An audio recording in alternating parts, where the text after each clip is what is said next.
നമസ്കാരം. മലയാളി വാർത്ത ആനുകാലികത്തിലേക്ക് സ്വാഗതം. നമസ്കാരം.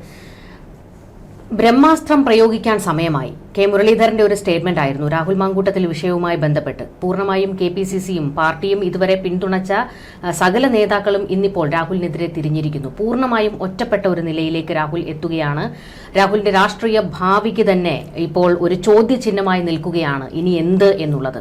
ഇതുവരെയും രാഹുൽ ഒളിവിൽ നിന്ന് പുറത്തേക്ക് ഇറങ്ങിയിട്ടില്ല. ഇന്ന് ജാമ്യ ഹർജി പരിഗണിക്കുന്നുണ്ട്. ഇനി രാഹുലിന് രക്ഷയുണ്ടോ എന്നുള്ളതാണ് ചോദ്യം. ഏറെ വിചിത്രമാണ് കാര്യങ്ങൾ. രാഹുലിനെതിരെ പരാതി പ്രളയം. എന്നാൽ നമ്മെ അത്ഭുതപ്പെടുത്തുന്നത് ഈ പരാതിയുടെ ഉറവിടമാണ്. ഇതൊക്കെ കോൺഗ്രസ് നേതാക്കളുടെ ഇടപെടലിനെ തുടർന്നാണ് ഇപ്പോൾ ഏറ്റവും പുതിയ പരാതിയും രംഗത്തെത്തിയിരിക്കുന്നത്. പക്ഷെ ജനം അന്തം വിട്ട് നിൽക്കുന്നു, മിഴിച്ചു നിൽക്കുന്നു എന്ന് വേണമെങ്കിൽ പറയാം. ഇന്നലെ തൊടുപുഴയിലെ ഒരു വുമൻസ് ക്ലബ്ബിൽ വലിയ ചൂടേറിയ ഒരു ചർച്ച. അതിനിടയിൽ നമ്മുടെ PC ജോർജിൻ്റെ സഹോദരി രാഹുൽ മാങ്കൂട്ടം വിഷയം എടുത്തിരുന്നു. ഇയാളെപ്പോലൊരു പീഡകനെ അതിനിശ്ചിതമായി വിമർശിക്കുന്നു. പക്ഷേ മറ്റ് സ്ത്രീകൾ കൂട്ടത്തോടെ ഈ സ്ത്രീയെ എതിരിടുന്ന കാഴ്ചയാണ് ഇന്നലെ നമ്മൾ തൊടുപുഴയിൽ കണ്ടത്. അവർ ചോദിക്കുന്നത് രാഹുൽ മാങ്കൂട്ടത്തിനെതിരെ ഈ പറയുന്നതല്ലാതെ തെളിവെന്ത്? രാഹുൽ മാങ്കൂട്ടത്തിനെതിരെ പരാതികളുടെ കൂട്ടം ഇപ്പോൾ ഉയരുന്നെങ്കിൽ അതിലൊക്കെ ദുരൂഹതയില്ലേ? സ്ത്രീകൾ പോലും സംശയിക്കുന്നു ഈ ഘട്ടത്തിലും. അതാണ് നമ്മൾ ഏറെ ശ്രദ്ധയോടെ കാണേണ്ടത്. കേരളത്തിലെ ജനങ്ങൾ മിഴിച്ചു നിൽക്കുകയാണ്. എല്ലാവരും പറയുന്നു സത്യം പുറത്തു വരണം. എന്താണ് സംഭവിച്ചിരിക്കുന്നത്? ഇതിലൊക്കെ ജനങ്ങളെ ബാധിക്കുന്ന ഒരു അടിസ്ഥാന പ്രശ്നമുണ്ട്. ഇതിൻ്റെ എല്ലാം ഒരു ടൈമിംഗ്. ഇന്ന് ജാമ്യ ഹർജി പരിഗണിക്കാനിരിക്കവേ അപ്രതീക്ഷിതമായി ഇന്നലെ ഒരു പുതിയ പരാതി പൊട്ടുന്നു. അതും ആദ്യ പരാതിക്ക് സമാനമായ ഒരു പരാതി. ആ പരാതിയിൽ പറയുന്നത് സമാന കാര്യങ്ങൾ. ബംഗളൂരു സ്വദേശിനിയായ ഒരു യുവതിയെ വിവാഹ വാഗ്ദാനം നൽകി രാഹുൽ മാങ്കൂട്ടം പീഡിപ്പിക്കുന്നു. ആ പീഡിപ്പിക്കുന്ന ഭാഗമൊക്കെ വ്യക്തമായി കൊടുക്കുന്നുണ്ട്. നഗരത്തിൽ നിന്ന് ഇത്തിരി മാറി ഒരു ഹോം സ്റ്റേയിലേക്ക് ഒരു കാറിൽ ഫെന്നി നയനാൻ എന്ന രാഹുലിൻ്റെ സുഹൃത്തും രാഹുലും ചേർന്ന് ഈ യുവതിയെ കൂട്ടിക്കൊണ്ടുപോകുന്നു. അതും യുവതിയോട് നാട്ടിലെത്തുമ്പോൾ തനിക്ക് സംസാരിക്കാനുണ്ടെന്നൊക്കെ പറഞ്ഞ് നേരത്തെ ചില മോഹ വാഗ്ദാനങ്ങൾ കൊടുത്തിരുന്നു. അതിൻ്റെ ഭാഗമായി യുവതി നാട്ടിലെത്തിയപ്പോൾ വിളിച്ചതാണ്. ഈ ഹോം സ്റ്റേയിലേക്ക് കടന്നപ്പോൾ തന്നെ യുവതിക്ക് സംശയം തോന്നി. പക്ഷേ ബലമായി തന്നെ പിടിച്ച് ഹോം സ്റ്റേയിലെ മുറിയിലാക്കി തന്നെ അതിക്രൂരമായി പീഡിപ്പിച്ചു. തൻ്റെ ശരീരഭാഗങ്ങൾ മുറിഞ്ഞു. ഇതുവരെ പരാതി കൊടുക്കാതിരുന്നത് ഭയപ്പെട്ടിട്ടാണ് എന്നാണ് യുവതിയുടെ വിശദീകരണം. ഇവിടെ ഒരൊറ്റ സംശയം മാത്രമേ നമുക്കുള്ളൂ. ഇത്തരമൊരു പരാതി ഈ യുവതിയുടെ പക്കലുണ്ടെങ്കിൽ ഈ യുവതി എന്തിനാണ് KPCC പ്രസിഡന്റിനും സോണിയാഗാന്ധിക്കും ആ പരാതി അയക്കുന്നത്? അവർക്കെന്താണ് ഇവിടുത്തെ ക്രമസമാധാന പാലനത്തിൽ എന്തെങ്കിലുമൊക്കെ ഉത്തരവാദിത്വം? ആ യുവതി പരാതി അയക്കേണ്ടത് പോലീസ് മേധാവിക്കല്ലേ? അപ്പോൾ കോൺഗ്രസ് KPCCക്ക് ഇത്തരമൊരു പരാതി കൊടുത്തതിന് പിന്നിൽ കോൺഗ്രസിൻ്റെ തന്നെ കുബുദ്ധിയാണ് എന്ന സംസാരം ഇപ്പോൾ പരക്കെ നടക്കുന്നു. മറ്റൊന്ന്, 2 കോൺഗ്രസ് നേതാക്കൾ 2 ദിവസങ്ങൾക്ക് മുൻപ് ഒരു ബംഗളൂരു യാത്ര നടത്തിയത് ഇപ്പോൾ കോഴിക്കോട് വലിയ സംസാര വിഷയമാണ്. അപ്പോൾ കോൺഗ്രസ് നേതാക്കൾ തന്നെ ഇന്ന് രാഹുൽ മാങ്കൂട്ടത്തിനെ കുഴിവെട്ടി കുഴിച്ചു മൂടണം എന്ന് തീരുമാനിച്ച ദിവസമാണ്. കാരണം ഇന്ന് ജാമ്യാപേക്ഷ പരിഗണിക്കുന്ന ദിവസം രാഹുലിനെ അങ്ങ് അവസാനിപ്പിക്കണമെന്ന് അവർ തന്നെ നിശ്ചയിച്ചുറപ്പിച്ച ഒരു കാഴ്ചയാണ് നമ്മൾ കാണുന്നത്. അപ്പോൾ കോൺഗ്രസ് സ്വന്തം പുര കത്തിച്ച് രാഹുലിനെ പുറത്തേക്ക് പാതാളക്കുഴിയിലേക്ക് തള്ളിയിട്ട് കത്തിക്കുമ്പോൾ അവരുടെ പുര ഇപ്പോൾ കത്തിക്കൊണ്ടിരിക്കുകയാണ്. അതിൻ്റെ കഴിക്കോലും സാധനങ്ങളും പിണറായി വിജയൻ ഊരിയെടുത്ത് ആഹ്ലാദിക്കുകയാണ്. പിണറായി വിജയൻ അങ്ങ് ദുബായിലൊക്കെ ചെന്ന് വലിയ ആഘോഷത്തിലാണ്. കാരണം കോൺഗ്രസ് പുര കത്തിക്കൊണ്ടിരിക്കുന്നു. ഉള്ള കഴിക്കോലൊക്കെ ഊരി AK സെൻറ്ററിലേക്ക് കൊണ്ടുപോകുന്നു. ഇനി ഒന്നും ബാക്കി ഉണ്ടാവരുത് എന്ന നിശ്ചയം. ഒരൊറ്റ രാഹുൽ മാങ്കൂട്ടത്തിൽ ആ സംഘടന തീർന്നു പോകുന്നു എന്ന ഒരു പ്രതീതി, ഒരു പൊതുപ്രതീതി സൃഷ്ടിച്ചിരിക്കുന്നു. ഇതിലെ അപകടം എവിടെയാണ് എന്ന് ചോദിച്ചാൽ, ഇപ്പോഴും രാഹുൽ മാങ്കൂട്ടത്തിനെ പിന്തുണയ്ക്കുന്നവരുണ്ട്. അവരിതിനെ ഒരു കോൺഗ്രസിൻ്റെ അന്തഃഛിദ്രമായി കാണുന്നു.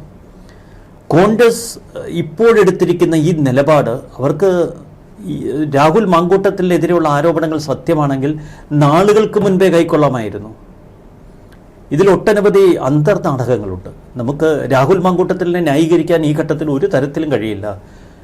ഈ പറയുന്ന കാര്യങ്ങൾ സത്യമാണെങ്കിൽ കേരളം കണ്ട ഏറ്റവും വലിയ ഒരു പെൺവേട്ടക്കാരനായിരിക്കും, ഒരു പെർവേർട്ടഡ് മനസ്സിന് ഉടമയായിരിക്കും, ഒരു സെക്ഷലി വളരെ അപകടകാരിയായ ഒരു ക്രിമിനലായിരിക്കാം. പക്ഷെ നമുക്കിപ്പോൾ അത്തരമൊരു വിധിയെഴുത്തിലേക്ക് പൂർണ്ണമായി വരാൻ കഴിയില്ല. കാരണം ഇതിനൊക്കെ എല്ലാ പരാതിക്ക് പിന്നിലും ഒട്ടേറെ സംശയങ്ങളുണ്ട്. ഗൂഢാലോചനയുടെ എലമെൻസ് ഉണ്ട്.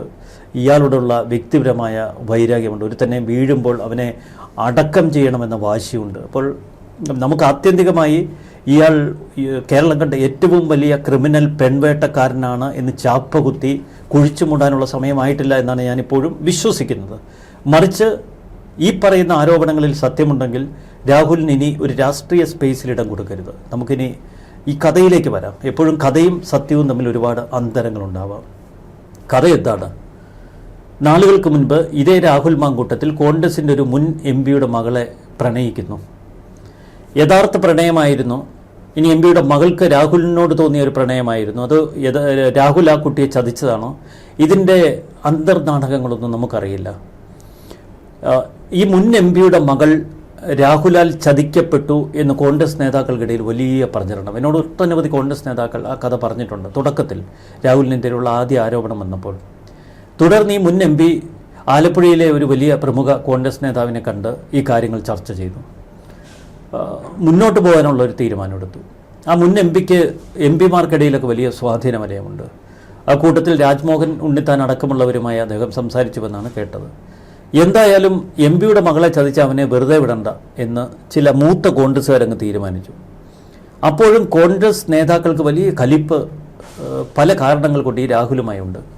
അതിലൊന്ന്, ഈ രമേശ് ചെന്നിത്തല, VD സതീശൻ, പ്രതിപക്ഷ നേതാവ്, ആ ഒരു പോര്, അടുത്ത മുഖ്യമന്ത്രി സ്ഥാനം, അത് ആദ്യഘട്ടത്തിൽ പ്രതിപക്ഷ നേതാവിന് വേണ്ട എല്ലാ സൈബർ സുരക്ഷയും ഒരുക്കി കൊടുത്തിരുന്നത് രാഹുൽ മാങ്കൂട്ടമാണ്.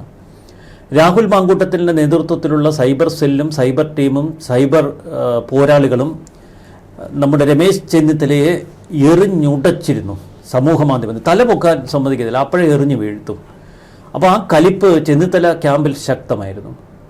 ഇതിനിടയിൽ സതീശൻ ക്യാമ്പിൽ നിന്ന് നേരെ രാഹുൽ മാങ്കൂട്ടത്തിൽ ഊളിയിട്ട് KC-യെ പിടിച്ചു. കാരണം KC-യാണ് ഇനി വളർന്നു വരുന്ന അടുത്ത കേരളത്തിലെ താരമെന്ന് തിരിച്ചറിഞ്ഞ് ഷാഫിയും നമ്മുടെ രാഹുലും ഒക്കെ നേരെ KC-യുടെ കൂടെ കൂടി. അത് സതീശന് വലിയ ഷോക്കായിപ്പോൾ ഒറ്റപ്പെടുത്തി കളഞ്ഞു. ഇതിനിടയിൽ സതീശൻ്റെ ഏറ്റവും അടുത്തൊരു സുഹൃത്തുമായി രാഹുൽ മാങ്കൂട്ടം ഒരു സൗഹൃദത്തിലാവുകയും പ്രണയത്തിൽ ആവുകയും അവരെ ചതിക്കുകയുമൊക്കെ ചെയ്തു എന്ന മറ്റൊരു വിഷയം. രാഹുൽ മാങ്കൂട്ടത്തിനെതിരെ ആദ്യഘട്ടത്തിൽ ആരോപണങ്ങൾ എവിടെ നിന്നാണ് ഉയർന്നു വന്നതെന്ന് നമുക്ക് പോലും അറിയില്ല. നമ്മൾ ആദ്യം കേട്ടതാണ്. അതിൻ്റെ തുടക്കം അതിവിചിത്രമാണ്. ഇപ്പോൾ മുഖ്യമന്ത്രിക്ക് പരാതി കൊടുത്തിരിക്കുന്ന അതിജീവിത, അവർക്ക് ഈ മാധ്യമരംഗത്ത് ഒട്ടേറെ സുഹൃത്തുക്കളുണ്ട്. അപ്പോൾ ഒരു വനിതാ ജേർണലിസ്റ്റിനോട് തൻ്റെ ബുദ്ധിമുട്ടുകളൊക്കെ അവർ തുറന്നു പറഞ്ഞു. താനിങ്ങനെ രാഹുൽ മാങ്കൂട്ടവുമായി പ്രണയത്തിലായിരുന്നു, അയാളിൽ താൻ ഗർഭവതിയായി, ആ കുഞ്ഞിനെ കളഞ്ഞു, അയാളെ കല്യാണം കഴിക്കണമെന്നായിരുന്നു തൻ്റെ ആഗ്രഹം, തൻ്റെ ജീവിതം തകർന്നു, ഏത് വിധേനയും അയാളെ ഞാൻ പിടിക്കും എന്നുള്ള തലത്തിൽ ഒരു വനിതാ ജേർണലിസ്റ്റിനോട് സംസാരിച്ചു. വനിതാ ജേർണലിസ്റ്റ് വളരെ പൊട്ടിത്തെറിയോടെ തൻ്റെ സഹപ്രവർത്തകരോട് ഇതൊക്കെ സംസാരിച്ചു, മറ്റ് പലരോട് സംസാരിച്ചു. ഈ വനിതാ ജേർണലിസ്റ്റ് അങ്ങനെ കോൺഗ്രസ് നേതാക്കളുടെ അടുക്കലെത്തുന്നു. അപ്പോൾ കോൺഗ്രസ് നേതാക്കളോട് ഈ കാര്യം പറഞ്ഞപ്പോൾ അവർ പറഞ്ഞു, അവന് ഇതല്ല, ഇതിനപ്പുറത്ത് ചെയ്യും. കാരണം ഞങ്ങളുടെ ഒരു മുൻ MP-യുടെ മകളെ ചതിച്ചവനാണ്, അവനെ പിടിക്കാൻ വേണ്ടി ഞങ്ങൾ നോക്കിയിരിക്കുകയാണ്. ഈ ഒരു അഭിപ്രായ പ്രകടനം നടത്തിയതോടെ വനിതാ ജേർണലിസ്റ്റിനും വീണ്ടും കലിയായി. അവർ സമാനമായ അന്വേഷണം നടത്തി. ഈ രാഹുലുമായി ഫേസ്ബുക്കിലും മറ്റിടങ്ങളിലുമൊക്കെ അടുപ്പം പുലർത്തിയിരുന്ന ഒട്ടനവധി യുവതികളുമായി ഈ സംഘം കാര്യങ്ങൾ പങ്കുവച്ചു. അപ്പോൾ ഈ യുവതികളുടെയൊക്കെ ഒരു പ്രശ്നം, ഈ രാഹുൽ പുര നിറഞ്ഞു നിൽക്കുന്ന ഒരു സുന്ദരനായ, ഒരു പ്രോമിസിംഗ് ആയ ഒരു നേതാവാണ്, ചെറുപ്പക്കാരനാണ്. അപ്പോൾ പല ഭൈമികാമുകന്മാരുണ്ടായി എന്ന് പറയുന്നത് പോലെ രാഹുലിന് ഒട്ടനവധി പ്രണയിനികളുണ്ട്, രാഹുലിനെ സ്വന്തമാക്കണമെന്ന് ആഗ്രഹിച്ച് മത്സരിച്ചവരുണ്ട്. ഇതൊക്കെ നല്ല ചാൻസ് ആയിട്ട് കണ്ട് രാഹുലും നല്ല ഉപയോഗിക്കുകയും ചെയ്തു. ഇതിലെ ക്രിമിനൽസ് അവിടെ നിൽക്കട്ടെ. അപ്പോൾ ഇവരിൽ പലർക്കും കലിപൊട്ടി. കാരണം രാഹുൽ തങ്ങളുടെ സ്വന്തമെന്ന് കരുതിയവർക്കെല്ലാം ഇടുത്തിയായി ഈ സംഭവം. അവർ പറഞ്ഞു, ഞങ്ങളോടൊക്കെ വളരെ അടുപ്പം പുലർത്തിയിരുന്നു, അപ്പോൾ ഇവൻ ഇമാതിരി ആളാണോ എന്നുള്ളത്. ഇതിങ്ങനെ കാട്ടുതീ പോലെ പരന്നു. ഇത് കോൺഗ്രസ് നേതാക്കൾക്കിടയിലും പരന്നു. അപ്പോൾ ഈ വനിതാ നേതാവ് കോൺഗ്രസ് നേതാക്കളോട് പറഞ്ഞു, സംഗതി കയ്യിൽ നിൽക്കില്ല, അവർ പരാതി കൊടുത്താൽ പണി പാളും എന്ന് പറഞ്ഞു. അപ്പോൾ കോൺഗ്രസ് നേതാക്കൾ തന്നെയാണ് അതിൽ എണ്ണ ഒഴിച്ച് ആളെ കത്തിക്കാൻ നോക്കിയത്. പക്ഷെ അന്ന് ആളെ കത്തിയില്ല. അവർ ആ ഘട്ടത്തിൽ ഈ അതിജീവിത പരാതി കൊടുത്തിരുന്നെങ്കിൽ ഇപ്പോൾ കോൺഗ്രസ് നേരിടുന്ന ഈ പ്രതിസന്ധിയിൽ നിന്ന് ഒഴിവാകുമായിരുന്നു. പക്ഷെ അന്ന് കോൺഗ്രസ് നേതാക്കൾ ഇതിനെ ആളിക്കത്തിച്ചതേ ഉള്ളൂ. തുടർന്ന് കോൺഗ്രസ് നേതാക്കൾക്കിടയിൽ വലിയ സംഭാഷണങ്ങൾ നടക്കുന്നു. രാഹുലിനെതിരെ വലിയ ക്യാമ്പയിൻ നടക്കുന്നു. അങ്ങനെ ഇവനെ നിർത്തിയാൽ നമുക്കെല്ലാം അപകടമാണ് എന്നവർ തിരിച്ചറിയുന്നു. ഇതിനിടയിൽ ഇയാൾ വർഷങ്ങൾ കൊണ്ടുണ്ടാക്കിയ ഒരു ഫാൻ ബേസ് ഉണ്ട് സോഷ്യൽ മീഡിയയിൽ. ഈ ഫാൻ ബേസ് ഇയാളുടെ നിയന്ത്രണത്തിനപ്പുറമാണ് ഈ രാഹുൽ മാങ്കൂട്ടത്തിൻ്റെ. കാരണം കോൺഗ്രസിനെ സ്നേഹിക്കുന്ന ഒരു പുതുതലമുറയെ കുറച്ചുകൂടി അടുത്ത് പിടിക്കുന്ന ഒരു വല്ലാത്ത സൈബർ ഇടത്തിലെ ആളുകളുണ്ട്. അവർ പഴയ കോൺഗ്രസിലെ മൂത്ത നേതാക്കൾക്കെതിരെ വിമർശനങ്ങൾ ഉയർക്കും. അപ്പോൾ രാഹുൽ മാങ്കൂട്ടത്തിനെതിരെ ആരോപണങ്ങൾ ഉയർന്നപ്പോൾ കോൺഗ്രസിൻ്റെ നിലപാട് ശരിയല്ല എന്നൊരു പൊതുപ്രതീതി സമൂഹ മാധ്യമങ്ങളിൽ സൃഷ്ടിക്കപ്പെട്ടു. അങ്ങനെ ഒളിഞ്ഞും തെളിഞ്ഞുമൊക്കെ രാഹുലിനെതിരെ വിമർശനങ്ങൾ ഉയർത്തിയ വി ഡി സതീശനെതിരെ, കെ മുരളീധരനെതിരെ അതിശക്തമായ ആക്രമണങ്ങൾ തുടങ്ങി. ആദ്യഘട്ടത്തിൽ രാജ്മോഹൻ ഉണ്ണിത്താനും ചില കമൻറ്റുകൾ പറഞ്ഞു, രാജ്മോഹനെതിരെയും തകർത്തു.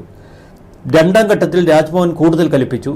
രാജ്മോഹനെ അറിഞ്ഞം പുറഞ്ഞും വെട്ടി വീഴ്ത്താനുള്ള ശ്രമങ്ങൾ തുടങ്ങി. അപ്പോഴേ ഇവനെ ഇക്കൊരു കുഴിച്ചുമൂടിയില്ലെങ്കിൽ കോൺഗ്രസ് നേതാക്കൾക്ക് പോലും പണി കിട്ടും എന്ന പരുവത്തിലെത്തി. കാരണം പ്രതിപക്ഷ നേതാവ് വി ഡി സതീശനും അപകടമാവും.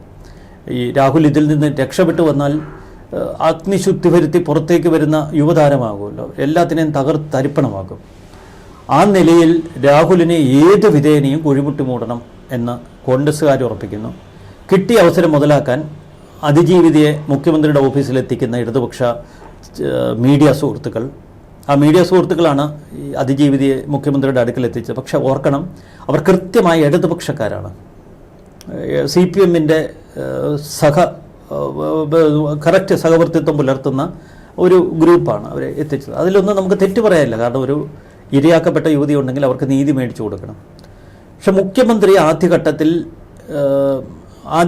ഏറ്റവും അധികം മുഖ്യമന്ത്രിയോട് CPM-ലെ പാർട്ടി നേതാക്കൾ ഇതേക്കുറിച്ചൊക്കെ സംസാരിച്ചപ്പോൾ മൂക്കട്ടെ എന്നാണ് മുഖ്യമന്ത്രി പറഞ്ഞത്. കുറച്ചുകൂടെ മൂക്കാനുണ്ടെന്ന്. അപ്പോൾ മൂത്ത് പഴുത്ത് പരുവമായി എന്ന് ഏറെക്കുറെ മുഖ്യമന്ത്രി ഉറപ്പിച്ചു. കാരണം ഇപ്പോൾ അതിജീവിതം ഒന്ന് നേരിട്ട് പരാതി കൊടുത്ത ഘട്ടത്തിൽ പെട്ടെന്ന് തന്നെ കരുക്കൾ നീക്കി മുഖ്യമന്ത്രി ഓഫീസിൽ പറഞ്ഞു, അതിനെ പൂട്ടിയേക്കാൻ പറഞ്ഞു. അതോടുകൂടി ആ ചാപ്റ്റർ അവസാനിച്ചു. കേരള പോലീസ് തലങ്ങും മെലങ്ങും ഇതൊരു ഇത്ര വലിയ ഒരു കുറ്റവാളിയെ തേടിയുള്ള കേരള പോലീസിൻ്റെ പരക്കം പാച്ചിൽ ഇതിനു മുമ്പൊന്നും കേരളം കണ്ടിട്ടില്ല. അതിനിടയിലാണ് കേസ് കോടതിയിലേക്ക് വരുന്നത്. ഇന്ന് തിരുവനന്തപുരം സെഷൻസ് കോടതിയിൽ ഈ കേസ് പരിഗണിക്കുമ്പോൾ, അടച്ചിട്ട മുറിയിൽ പരിഗണിക്കുമ്പോൾ രാഹുലിനെ കുഴിവെട്ടി മൂടിയില്ല എങ്കിൽ തങ്ങളുടെ നിലപാട് ചോദ്യം ചെയ്യപ്പെടുമെന്ന് കോൺഗ്രസ് നേതാക്കൾ ഭയപ്പെട്ടു, മാധ്യമങ്ങൾ ഭയപ്പെട്ടു. അതിലപ്പുറം നവോത്ഥാനം എന്നുള്ളൊരു മുദ്രാവാക്യം പേറുന്ന മറ്റ് സാംസ്കാരിക നായകർ ഭയപ്പെട്ടു. ഏറ്റവും ഒടുവിൽ ഇവനെ ഇക്കുറി തീർത്തില്ലെങ്കിൽ ഇവനെ തീർക്കാൻ കഴിയില്ല എന്ന് CPM-ഉം മുഖ്യമന്ത്രിയുമൊക്കെ തിരിച്ചറിയുന്നു.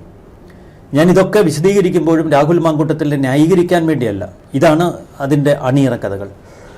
അങ്ങനെ ഏറ്റവും ഒടുവിലത്തെ ബോംബ് പൊട്ടുന്നു ഇന്നലെ. അതിന് പിന്നിൽ കോൺഗ്രസ് നേതാക്കളാണ് എന്നതിൽ സംശയം വേണ്ട. അത് പൊട്ടാനുള്ളതൊക്കെ പൊട്ടിത്തീരണം. പക്ഷേ ഇതിലെ സത്യം ഈ വരികൾക്കിടയിൽ എവിടെയൊക്കെയോ ഒളിഞ്ഞു കിടപ്പുണ്ട്. ഒന്നുകിൽ രാഹുൽ മാങ്കൂട്ടം എന്ന പെൺവേട്ടക്കാരൻ്റെ ക്രൂരത പല ഇടങ്ങളിലും ഉണ്ടായിട്ടുണ്ട്. അതല്ലെങ്കിൽ ഇയാളുടെ സൗന്ദര്യവും ഇയാളുടെ നേതൃവൈഭവവും ഇയാളുടെ പ്രത്യേക ഒരു മാസ്മരികതയും ഒക്കെ കണ്ട് ചില യുവതികളെങ്കിലും ആകർഷിക്കപ്പെട്ട് ഇയാളുടെ വലയത്തിലായി അവരെ ഇയാൾ ചൂഷണം ചെയ്തു. രണ്ടായാലും തെറ്റാണ്. കാരണം ഒരു പൊതുപ്രവർത്തകൻ എന്ന നിലയിൽ മറ്റുള്ളവരെ സംരക്ഷിക്കേണ്ട ഉത്തരവാദിത്വം അയാൾക്കുണ്ട്. ഒരു നേതാവാണ്. അതുകൊണ്ട് തന്നെ സദാചാരം, ധാർമ്മികത അതൊരു നേതാവിൽ വേണം. അക്കാര്യത്തിൽ നമുക്ക് രാഹുലിന് മേലിപ്പോൾ സംശയമുണ്ട്, വ്യക്തമായ സംശയമുണ്ട്. പക്ഷെ അത് ഉറപ്പിക്കണമെങ്കിൽ അത് നിയമപാലകരും പോലീസ് അന്വേഷണവും ഒക്കെ വേണം. ഈ പരാതികളൊക്കെ യഥാർത്ഥമാണോ? ഈ പരാതിക്കാരികൾക്ക് എന്തെങ്കിലും സ്വാർത്ഥതയുണ്ടായിരുന്നോ? അല്ലെങ്കിൽ പരാതിയിൽ അവർ അടിമുടി നുണക്കഥകൾ പ്രചരിപ്പിക്കുന്നുണ്ടോ? രണ്ടാം പരാതിക്കാരി ഉള്ളതാണോ? ഈ രണ്ടാം പരാതിക്കാരിയും ഏതെങ്കിലും സ്വാർത്ഥതയുടെ മറ്റ് ബാക്കിപത്രങ്ങളാണോ? ഏതെങ്കിലും രാഷ്ട്രീയ ഗൂഢാലോചനയുടെ ഭാഗമാണ്? ഇതൊക്കെ ഇനി പുറത്തേക്ക് വരാനിരിക്കുന്നതേ ഉള്ളൂ. നമ്മൾ ആദ്യം ഈ സോളാർ കേസിൽ അന്തം വിട്ടാണ് ആ കഥകൾ കേട്ടിരുന്നത്. മുഖ്യമന്ത്രി ആയിരുന്ന ഉമ്മൻചാണ്ടി ലൈംഗിക പീഡനം നടത്തി എന്നൊക്കെയുള്ള കഥകൾ പരാതിക്കാരിയും രാഷ്ട്രീയ നേതാക്കളും ശത്രുക്കളുമൊക്കെ വിവരിക്കുമ്പോൾ അത് സത്യമാണെന്ന് ധരിച്ച് കേട്ടിരുന്ന മലയാളികളാണ്. അവരാണ് പിന്നീട് തിരുത്തിയത്. അതുകൊണ്ട് തന്നെ തിരുത്തപ്പെടേണ്ടതുണ്ടെങ്കിൽ തിരുത്തപ്പെടണം. തൽക്കാലം ഇയാൾ ഒരു കുറ്റാരോപിതനാണ്. അങ്ങനെ നിൽക്കട്ടെ. കഴിഞ്ഞ ദിവസം പുറത്തേക്ക് വന്ന ഒരു പീഡന പരാതി 23-കാരിയെ പീഡിപ്പിച്ചു എന്നുള്ളതായിരുന്നു. എന്നാൽ അതിൽ കേട്ട, അതായത് രാഹുലിന് വേണ്ടി എല്ലാ സഹായവും ചെയ്തു കൊടുത്ത ഫെന്നി നയനാൻ, അവിടെ ഒരു സംശയം ഇപ്പോൾ ഉദിക്കുന്നുണ്ട്. അതായത് പത്തനംതിട്ട കോൺഗ്രസിൽ വലിയൊരു സ്വാധീനം ഈ അടുത്ത കാലത്തായി ഉണ്ടായി വന്ന ഒരു നേതാവാണ് ഫെന്നി നയനാൻ. മാത്രമല്ല അടൂരിലെ നഗരസഭയിലേക്ക് ഇപ്പോൾ മത്സരിക്കാൻ ഫെന്നി നയനാനെ ആ പേര് എടുത്തു പറഞ്ഞത് രാഹുൽ മാങ്കൂട്ടത്തിലാണ്. രാഹുൽ മാങ്കൂട്ടത്തിലാണ് അയാൾക്ക് വേണ്ടി എല്ലാ സഹായവും ചെയ്തു കൊടുത്തത്. എന്നാൽ ഫെനി നയനാനെ നിർത്തിയതിൽ പത്തനംതിട്ടയിലെ ചില നേതാക്കൾക്ക് എതിർപ്പുമുണ്ട്. അപ്പോൾ തനിക്ക് വേണ്ടി സഹായങ്ങൾ ചെയ്തു കൊടുത്തതുകൊണ്ട് അതിനൊരു പ്രത്യുപകാരമാണ് ഫെനി നയനാനിൽ നിന്ന് ഉണ്ടായതുകൊണ്ടാണ് അയാൾക്ക് അങ്ങനെ ഒരു സീറ്റ് കൊടുത്തത് എന്നുള്ള തരത്തിലേക്ക് പത്തനംതിട്ട കോൺഗ്രസിൽ നിന്ന് നേതാക്കൾ പല ചർച്ചകളാണ് ഉയർത്തിവിട്ടുകൊണ്ടിരിക്കുന്നത്. അല്ല, ഇതൊക്കെ കോൺഗ്രസ് മരിയുള്ളകളാണ്. ഞാനിപ്പോൾ തീക്കുട്ടി എന്ന് പറയുന്ന ഒരു ഫേസ്ബുക്ക് പ്രൊഫൈലിൽ ഒരു പോസ്റ്റ് വായിച്ചു, അന്തം വിട്ടു പോകും. കാരണം പത്തനംതിട്ടയിലെ അടൂരിലെ മാഫിയകളെക്കുറിച്ചുള്ള വർണ്ണനയാണ്. ആ മാഫിയ എന്ന് പറയുന്നത് രാഹുൽ മാങ്കൂട്ടവും ഫെനി നയനാനുമാണ്. എങ്ങനെ ഇവർ മാഫിയകളായി അവിടെ വിലസുന്നു, ഉത്തരേന്ത്യയിലൊക്കെ കാണുന്ന മാഫിയ ശൈലി അടൂരിൽ ആസൂത്രണം ചെയ്തവരാണ് എന്നൊക്കെ പറഞ്ഞ് വിശദീകരിക്കുന്നു. ഏതെങ്കിലുമൊക്കെ ഒരു നേതാവ് വളരുമ്പോൾ അയാളുടെ ഒപ്പം നിൽക്കുന്ന അടുത്ത അനുയായി വളർന്നു വരുന്നത് രാഷ്ട്രീയത്തിൻ്റെ ഒരു പ്രതിഭാസമാണ്. അങ്ങനെ ഇതിനൊരു പ്രതിഭാസമായി കണ്ടാൽ മതി. പക്ഷേ ഇവിടെ എനിക്കൊരു സംശയം, അതിക്രൂരമായ ഇത്തരം പീഡനങ്ങൾക്ക് കൂട്ടുനിൽക്കുന്ന ഒരുത്തനെ ഒരിക്കലും ഒരു രാഷ്ട്രീയ നേതാവ് തൻ്റെ തൊട്ടടുത്ത പിണിയാളായി രാഷ്ട്രീയത്തിൽ വളർത്തിക്കൊണ്ടുവരിക ഒരു സ്വാഭാവികതയുള്ള കാര്യമല്ല. കാരണം എപ്പോൾ വേണമെങ്കിലും രാഷ്ട്രീയത്തിൽ ഏതൊരു ബന്ധവും അകലും, ഏതൊരു ബന്ധവും ചിതറിത്തെറിക്കും. അപ്പോഴൊക്കെ തൻ്റെ എല്ലാ കഥകളും എല്ലാ ഉള്ളറ രഹസ്യങ്ങളും അറിയാവുന്ന ഒരാൾ ആണ് അയാളെങ്കിൽ കൂടുതൽ അപകടകാരിയാവും. ഇത്തരം കാര്യങ്ങൾ മനസ്സിലാക്കാനുള്ള ഒരു വിവേകം രാഹുലിന് ഇല്ലാതെ പോയോ?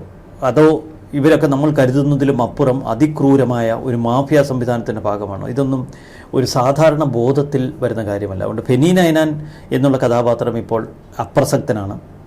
അയാൾ ഇവിടെ നമ്മൾ കേൾക്കുന്നത് ഒരു കൂട്ടുപ്രതി എന്ന നിലയിലാണ്. അയാളുടെ ഭാഗം ഇന്നലെ അയാൾ ന്യായീകരിക്കുന്നു, ഞാൻ ഒരിക്കലും അത്തരമൊരു കൊടുംക്രൂരത ചെയ്തിട്ടില്ല, നട്ടാൽ കുരുക്കാത്ത പച്ച നുണയാണ് പ്രചരിപ്പിക്കുന്നത്, ഇത് രാഷ്ട്രീയ ഗൂഢാലോചനയാണ് എന്നൊക്കെ പറഞ്ഞ് മാധ്യമങ്ങൾക്ക് മുന്നിൽ പൊട്ടിത്തെറിക്കുന്ന ഫെനി നയനാൻ ഇന്നലെ കണ്ടു. അതിൻ്റെ സത്യവും അസത്യവും തിരിച്ചറിയാൻ ഇനി സമയമെടുക്കും. കാരണം ഇതിപ്പോൾ തിരക്കിട്ട് ഒരു തീച്ചൂളയിലേക്ക് ഒരു തദ്ദേശ ഭരണ തെരഞ്ഞെടുപ്പിലേക്ക് പോകുമ്പോൾ പല ബോംബുകളും വീണുകൊണ്ടിരിക്കും. അതിൽ ഏതൊക്കെ വ്യാജ ബോംബായിരുന്നു, ഏതൊക്കെ ഒറിജിനലായിരുന്നു, എത്രത്തോളം അതിന് സ്ഫോടക ശേഷിയുണ്ട് എന്നൊക്കെ നമുക്ക് കാത്തിരുന്ന് നിർവചിക്കാനേ പറ്റൂ.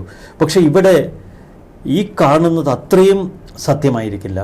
ഈ കാണുന്ന സത്യത്തിൽ ഒരുപാട് വ്യാജ നിർമ്മിതികളുണ്ടാവാം, ഒരുപാട് കഥകളുണ്ടാകാം. ഇതൊക്കെ പലതും സത്യമായിരിക്കാം, പലതും അസത്യമായിരിക്കാം, നമുക്കറിയില്ല. ഇന്ന് കെ മുരളീധരന്റെ ആ ഒരു പ്രതികരണമുണ്ട്. അതായത് ബ്രഹ്മാസ്ത്രം പ്രയോഗിക്കാൻ സമയമായി, അപ്പോൾ പ്രയോഗിക്കുന്നതിന് വേണ്ടി എടുത്ത് സൂക്ഷിച്ചു വെച്ചിരുന്നു എന്നുള്ളത് വ്യക്തമാകുകയാണ്. അതാണ് പോയിന്റ്. ആ മുരളീധരന്റെ ആ വാക്കിൽ എല്ലാമുണ്ട്. ബ്രഹ്മാസ്ത്രം പ്രയോഗിക്കാൻ സമയമായി എന്ന് മുരളീധരൻ പറയണമെങ്കിൽ അവരുണ്ടാക്കിയ ഒരു ബിൽറ്റപ്പ് ഉണ്ട്, അവർ തയ്യാറാക്കി വെച്ച ഒരു സ്ഫോടനാത്മക സ്ഥിതിവിശേഷമുണ്ട്, അവിടേക്ക് എത്തിച്ചു. അവിടെയാണ് നമ്മൾ ഇന്നലത്തെ പരാതി KPCC അധ്യക്ഷൻ എത്തിയത് കാണേണ്ടത്. പെട്ടെന്ന് നമ്മൾ ഓർക്കും KPCC അധ്യക്ഷന് ഒരു അതിജീവിതയുടെ പരാതി എത്തിയെങ്കിൽ അത് ഇടതുപക്ഷമോ CPM പ്ലാൻ ചെയ്ത് അങ്ങോട്ട് വിട്ടതായിരിക്കുമല്ലോ. അങ്ങനെ ആവാനുള്ള വഴിയില്ല. കാരണം ഇത് KPCCയെ കുരുക്കിലാക്കാനുള്ള ഒരു സമ്മർദ്ദ തന്ത്രമാണ്. ഇവിടെ ക്രൈംബ്രാഞ്ച് കേസെടുക്കുന്നതേ ഉള്ളൂ. ഇന്ന് ജാമ്യാപേക്ഷ പരിഗണിക്കുന്നതിന് തൊട്ട് മുൻപ്. അപ്പോൾ ജാമ്യാപേക്ഷ ഒരു വശത്ത് പരിഗണിക്കുന്നു, KPCC അധ്യക്ഷന് പരാതി കിട്ടി, അധ്യക്ഷൻ പോലീസ് മേധാവിക്ക് കൈമാറി. ഇപ്പോൾ തന്നെ രാഹുലിനെ ഈ പാർട്ടിയിൽ നിന്ന് പടിയടച്ച് പിണ്ടം വെച്ച് പുറത്താക്കി കുഴിച്ചു മൂടണം എന്ന് ആക്രോശിച്ചുകൊണ്ട് ഇന്ന് ഒട്ടനവധി നേതാക്കൾ കളത്തിലിറങ്ങി. അപ്പോൾ രാഹുൽ ഇന്ന് രാഹുലിൻ്റെ അന്ത്യം എന്നുള്ള നിലയിലാണ്. അവിടെയാണ് ബ്രഹ്മാസ്ത്രം പ്രയോഗിക്കാൻ സമയമായി എന്ന് പറയുമ്പോൾ ഒരു വലിയ ഗൂഢാലോചന കോൺഗ്രസിനുള്ളിൽ നടന്നു എന്ന് നമ്മൾ സംശയിക്കുന്നത്. പക്ഷേ ഇതൊക്കെ നമ്മുടെ അനുമാനങ്ങളാണ്. ആത്യന്തികമായി ഇവർക്ക് രാഹുൽ ഒരു കൊടുംകുറ്റവാളിയാണ് എന്ന് ബോധ്യമുണ്ടെങ്കിൽ ഇതിലപ്പുറവും പ്രയോഗിക്കണം. പക്ഷെ അങ്ങനെ അവർക്ക് ബോധ്യമുണ്ടായിരുന്നു എങ്കിൽ ഇതായിരുന്നില്ല അവസരം. ഇതിനു മുൻപ് എത്രയോ മാസങ്ങളുണ്ടായിരുന്നു. ഇയാൾക്കെതിരെയുള്ള സത്യങ്ങൾ കോൺഗ്രസ് നേതാക്കൾ പറയുന്ന അവരറിഞ്ഞിട്ട് 1-2 വർഷമായിരുന്നു. പിന്നെ എന്തിനാണ് ഇവന് പാലക്കാട് സീറ്റ് കൊടുത്തത്? അപ്പോൾ കോൺഗ്രസ് നേതാക്കൾ പറയുന്നതും അവരുടെ പ്രവൃത്തിയും തമ്മിൽ യോജിക്കുന്നില്ല ഒരു വശത്ത്. മറുവശത്ത് രാഹുലുമായി ബന്ധപ്പെട്ട ഒട്ടനവധി ദുരൂഹതകൾ നിലനിൽക്കുന്നു. രാഹുൽ ഇവരൊക്കെ വിവരിക്കുന്നത് പോലെ ഇത്ര വലിയ ഒരു കൊടും ഭീകരനാണോ, കൊടും കുറ്റവാളിയാണോ? അങ്ങനെയെങ്കിൽ കേരളത്തിൻ്റെ പൊതുമണ്ഡലത്തിൽ അയാൾ തൻ്റെ ക്രിമിനൽ വാസനകൾ എങ്ങനെ ഇത്ര മനോഹരമായി ആ ചിരിക്കും ആ രോഷത്തിനുമിടയിൽ ഒളിപ്പിച്ചു വെച്ചു? ഒട്ടനവധി സംശയങ്ങളുണ്ട്. കാരണം ഈ രാഷ്ട്രീയം, പ്രത്യേകിച്ച് കോൺഗ്രസ് രാഷ്ട്രീയം ഒരു ആൾക്കൂട്ടമാണ്. ആൾക്കൂട്ടത്തിനിടയിൽ പലതും ഒളിപ്പിക്കാൻ കഴിയില്ല. ആൾക്കൂട്ടത്തിന് ഇടയിൽ ഒളിപ്പിക്കണമെങ്കിൽ അതുപോലെ ഒരു ക്രിമിനൽ വാസന വേണം. പക്ഷെ അതും നാളുകൾക്കുള്ളിൽ നിലം പൊത്തും. ഇവിടെ നിലം പൊത്തുന്നത് അതിൻ്റെ സ്വാഭാവിക പരിണിതിയുടെ ഭാഗമായിട്ടാണ് എങ്കിൽ ഇതൊരു അനിവാര്യമായ ദുരന്തമാണ് രാഹുലിന്. കോൺഗ്രസ് കുറച്ചുകൂടി തുറന്നു പറഞ്ഞ് കോൺഗ്രസ് കുറച്ചുകൂടി ജനങ്ങളോട് സത്യം വെളിപ്പെടുത്തി അവരുടെ മുഖം രക്ഷിക്കട്ടെ, ഒളിപ്പിക്കണ്ട. അതല്ല, ഇത് രാഹുലിനെ വീഴ്ത്തി രാഹുലിനെ കുഴിച്ചു മൂടാനുള്ള ഒരു ആസൂത്രിത ഭാഗമായിരുന്നു എങ്കിൽ അതിൽ തിരിച്ചു വന്നാൽ അപകടകരമാണ്. ഇവിടെ ഇപ്പോൾ രാഹുലിനെ കുഴിച്ചു മൂടണം എന്നുള്ള ഒരു നീക്കം കോൺഗ്രസിലെ ഏതൊക്കെയോ ഒരു വിഭാഗത്തിനുണ്ട് എന്നുള്ളത് ഏകദേശം വ്യക്തമാകുകയാണ്. പക്ഷേ അപ്പോഴും സ്വയം കുഴിവെട്ടി മൂടുകയാണ് കോൺഗ്രസ്. കാരണം തദ്ദേശ തെരഞ്ഞെടുപ്പിൽ ഒരു പ്രചരണത്തിനിറങ്ങാൻ പോലും ഇവരുടെ നേതാക്കൾക്ക്, സ്ഥാനാർത്ഥികൾക്ക് ഇപ്പോൾ ഒരു ആവേശമോ ആത്മവിശ്വാസമോ ഇല്ലാത്ത അവസ്ഥയിലേക്ക് അവർ ഭയന്ന് പിന്നോട്ട് മാറുന്ന ഒരു സാഹചര്യമാണ്. പലയിടത്തും ആ ഒരു ഗ്യാപ്പിലേക്ക് ഈ പറയുന്ന BJP നേതാക്കൾ അതിശക്തമായി മുൻപോട്ട് കയറുന്നു. CPM അവരുടെ നേതാക്കളെ ഈ ശബരിമല കൊള്ള ഉൾപ്പെടെ നിൽക്കുമ്പോൾ പോലും അവർ ഏറ്റവും കോൺഫിഡൻസോടുകൂടി പ്രചരണ രംഗത്ത് തിളങ്ങുകയാണ്. അല്ല, ഈ പ്രശോഭ ഈ പറയുന്ന പോയിന്റ്സ് 100% ശരിയാണ്. ഇതിൻ്റെ ഏറ്റവും വലിയൊരു ദുരന്തം നമ്മൾ കാണുന്നത്, ഞാൻ ഇന്ന് തൊടുപുഴ അങ്ങനെ കുറച്ച് സ്ഥലങ്ങളിലൊക്കെ ഒരു പരിശോധനകൾ നടത്തി. എല്ലാ സ്ഥലത്തും UDF വിമതരുടെ കൂട്ടമാണ്. എന്ന് പറഞ്ഞാൽ പാർട്ടി നേതൃത്വത്തിന് നിയന്ത്രണമില്ല. ഇപ്പോൾ ചില നേതാക്കൾ പരസ്യമായി സണ്ണി ജോസഫിനെ തള്ളി പറയുന്നുണ്ട്. K. സുധാകരനെ തള്ളി പറഞ്ഞവർ ഇപ്പോൾ സണ്ണി ജോസഫിനെ തള്ളി പറയുന്നുണ്ട്. പാർട്ടിക്ക് താഴേക്കടയിൽ യാതൊരുവിധ നിയന്ത്രണവുമില്ലെന്ന്. കാരണം ഈ സണ്ണി ജോസഫ് മലബാറുകാരനായ ഒരു KPCC പ്രസിഡന്റാണ്. തിരുവിതാംകൂറിലോ തെക്കൻ കേരളത്തിലോ സണ്ണി ജോസഫിന് കാര്യമായ സ്വാധീനമില്ല, നിയന്ത്രണമില്ല. പണ്ടൊക്കെ KPCC അധ്യക്ഷന്മാരായി വരുന്നവർ മറുവശത്ത് ഏതെങ്കിലും ഒരു ഗ്രൂപ്പിൻ്റെ ഭാഗമായിരിക്കും. ഒന്നുകിൽ ഉമ്മൻചാണ്ടി ഗ്രൂപ്പ്, അതിനു മുമ്പ് ആന്റണി ഗ്രൂപ്പ്, കരുണാകരൻ ഗ്രൂപ്പ്.